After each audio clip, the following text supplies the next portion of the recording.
Assalamualaikum warahmatullahi wabarakatuh. Perkenalkan, nama saya Nur Sakinah, saya dari kelas C. Saya akan menjelaskan tugas karya ilmiah. Baik, langsung saja kita masuk ke pengertian karya ilmiah. Karya ilmiah merupakan sebuah tulisan yang menyajikan informasi atau pengetahuan hasil dari penyelidikan, observasi, penelitian, serta analisis terhadap suatu permasalahan tertentu. Penyusunan karya ilmiah harus mengikuti metode ilmiah, yaitu langkah-langkah yang sistematis, logis, terencana, dan dapat dipertanggungjawabkan. Isi karya ilmiah berlandaskan pada fakta dan data yang valid, bukan opini tanpa dasar. Tujuan utama karya ilmiah adalah menyebarluaskan hasil pemikiran dan temuan ilmiah kepada masyarakat luas agar dapat diterapkan serta memberikan manfaat dalam kehidupan. Dengan demikian, karya ilmiah menjadi sarana penting dalam pengembangan ilmu pengetahuan serta kontribusi ilmuwan bagi kemajuan masyarakat.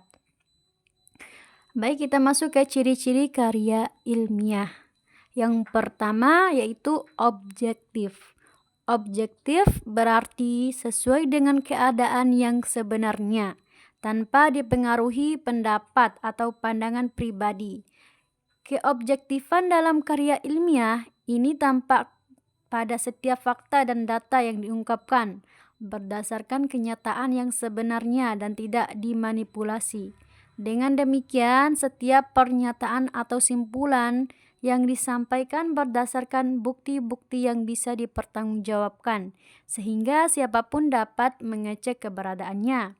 Yang kedua yaitu logis. Logis berarti sesuai dengan logika, benar menurut akal, masuk akal. Kelogisan ini dapat dilihat dari pola nalar yang digunakan dalam sebuah karya tulis ilmiah. Pola nalar yang digunakan dapat berupa pola nalar induktif ataupun pola nalar deduktif. Baik, yang ketiga itu sistematis. Sistematis artinya teratur menurut sistem. Memakai sistem dengan cara yang diatur baik-baik. Suatu karya ilmiah harus diuraikan berdasarkan sistematis yang teratur. Uraian yang terdapat dalam karya ilmiah dikatakan sistematis apabila mengikuti pola tertentu. Misalnya, terdapat pendahuluan, pembahasan, penutup. Tiap-tiap bagian ini memiliki sub dan isi yang berbeda. Tiap-tiap bagian harus dijabarkan secara berurutan. Yang keempat yaitu berbahasa formal. Salah satu pembeda karya ilmiah dan karya non-ilmiah adalah penggunaan ragam bahasa pada kedua karya tersebut. Penulisan karya ilmiah harus dilakukan dengan menggunakan bahasa yang baku, formal, dan tidak menggunakan bahasa yang santai atau non-formal. Baik, kita masuk ke jenis-jenis karya ilmiah. Yang pertama yaitu laporan. Laporan berdasarkan dari bahasa Latin reportar, yang berarti membawa kembali dokumen tertulis yang disusun sebagai hasil prosedur untuk menjelaskan informasi. Yang kedua yaitu makalah. Makalah merupakan karya tulis ilmiah yang membahas permasalahan tertentu berdasarkan hasil kajian teori atau kajian lapangan dan umumnya disusun untuk memenuhi tugas akademik dan non-akademik. Yang ketiga itu usulan penelitian atau proposal. Proposal diartikan sebagai rencana yang dituangkan dalam bentuk rancangan kerja, perencanaan secara sistematis, matang, dan teliti yang dibuat oleh peneliti. Sebelum melaksanakan penelitian, baik penelitian lapangan maupun penelitian di perpustakaan. Usulan penelitian merupakan langkah awal dalam penelitian. Yang keempat yaitu skripsi.